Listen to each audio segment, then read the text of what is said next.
So last time we talked a little bit about backward design and how we take our learning objectives and use them to form our assessment measures. And then how we take those assessment measures and use them to double check that our students have learned what we want them to learn.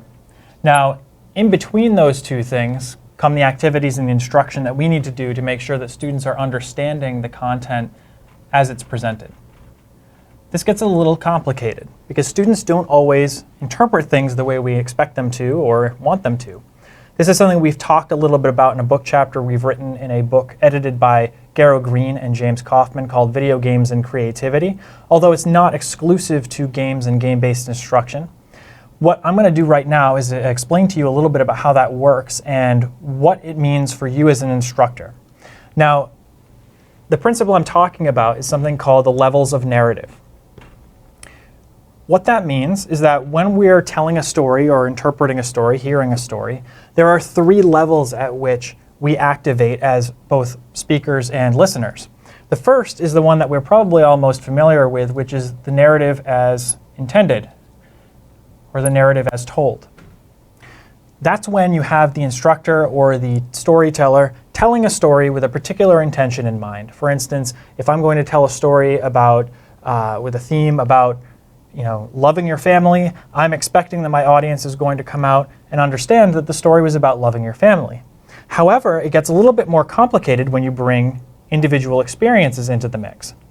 Because I, as a listener, may not be primed to understand what you're talking about in terms of loving family. So what we usually think is a unidirectional relationship between a storyteller and a story recipient is actually bidirectional, in a meaning that you have a storyteller who's telling a story intending it to be interpreted one way, but I, as the audience, might interpret it differently and provide different feedback depending on my experiences in life and how I would interpret those things that you've said. So my life world is going to shape the way that I understand everything that I'm told. And that's not just true of stories in particular, but also all forms of information that we're told. My understanding will hinge on how I interpret that information from whoever's presenting it to me. Now, the third level of narrative is a little bit more complicated than that. That brings us to the level of socialization, where we take information that we've shared with one another and then build our own stories about it. So for instance, telling a story about the time I told a story, that meta level in which we engage with other people to share meaning and understanding, and then go on to tell others about what we've done. So for instance, if I'm going to form a club around a book that we've all read, I could then tell a story about the time that our book club met to talk about a story. So that social organization level, that narrative as social organizer, can be extremely powerful in terms of priming your students to be able to understand something. That's what we call creating a time for telling, preparing students to be able to understand and interpret information the way we need them to in order to apply it in the way that we need them to apply it in the real world. So what I'd like to do very quickly is run through a few different activities that you as an instructor might want to incorporate that's going to help you accomplish that goal, to create that time for telling. Now I'm going to start at the second level, the narrative as perceived, go on to the narrative as social organizer, and then go back up to the narrative as intended, because that way you can start thinking about how you could create your activities such that activities come front-loaded, and that your students are going to begin interrogating information before they're told what's important. That's a pinnacle or a cornerstone of creating team-based and game-based, problem-based learning environments, things that are going to be anchored in a particular story or other piece of information, a case for instance. Because we want our students to be coming in with a critical eye for particular details, not just getting too much information and being unable to understand or interpret what we need them to do. That's especially important in an environment in which every piece of information is going to seem important, like a medical or engineering class. We want students to be able to show us that they have a basic understanding of how things work, that they've interrogated and personalized the information so that they can go back and be ready to hear the things that are going to be critical for them to succeed outside of the classroom. So starting at the second level, I might do something like have my students engage in blogging or creating an online journal where they're going to talk a little bit about their interpretations or understandings of an activity they've done. Likewise, I might have them create something. For instance, write their own short story or presentation. Do something like make a diorama or a project where they're going to showcase something that they took away from a particular piece of content. And these things don't have to be large scale. They could be small scale. For instance, just writing a quick paragraph or maybe writing a dialogue between a couple of people about how things might be interpreted differently to show that they understand something that they took away from a particular piece of information. Now, if you were to use that to leverage this social organization level, we could have students take that information and create group videos or create videos individually to share with one another and then provide critiques of one another. We might also have them use forums or discussion boards.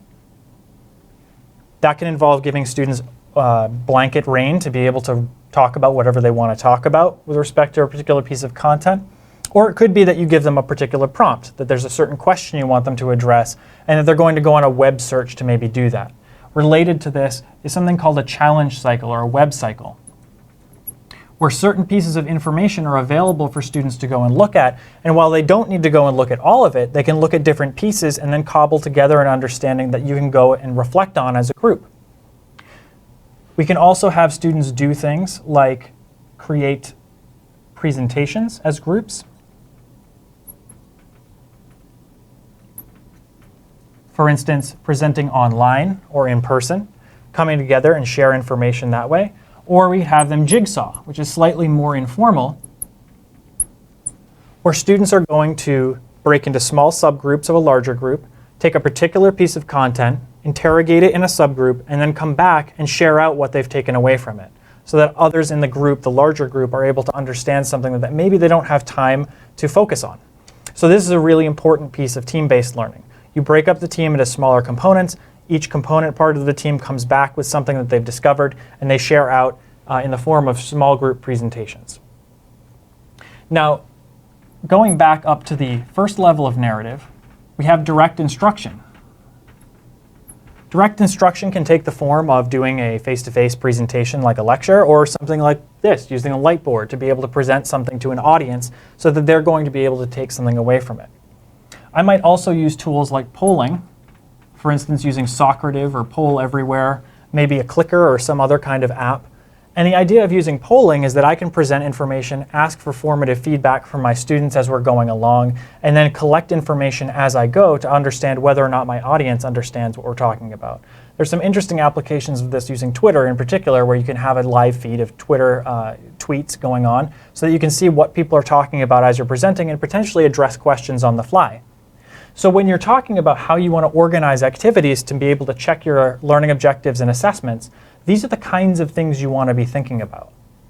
Giving students information in the form of movies or books, maybe other kinds of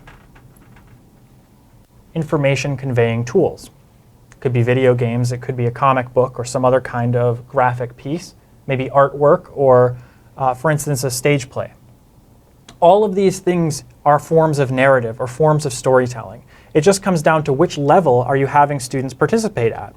If you focus solely on this first level where you as the instructor are talking at your students, you can't be sure they're ever going to pick up the things you want them to learn. And even if you use assessments like tests or quizzes to see whether or not they've picked up what you want, you can't guarantee they're really going to be able to apply it.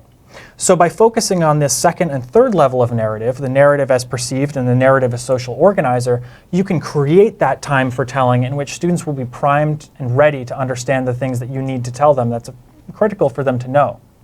Once you've done that, they'll be able to take that information to the real world and hopefully be able to demonstrate to you in some way that they've learned what they needed to learn in order to be successful.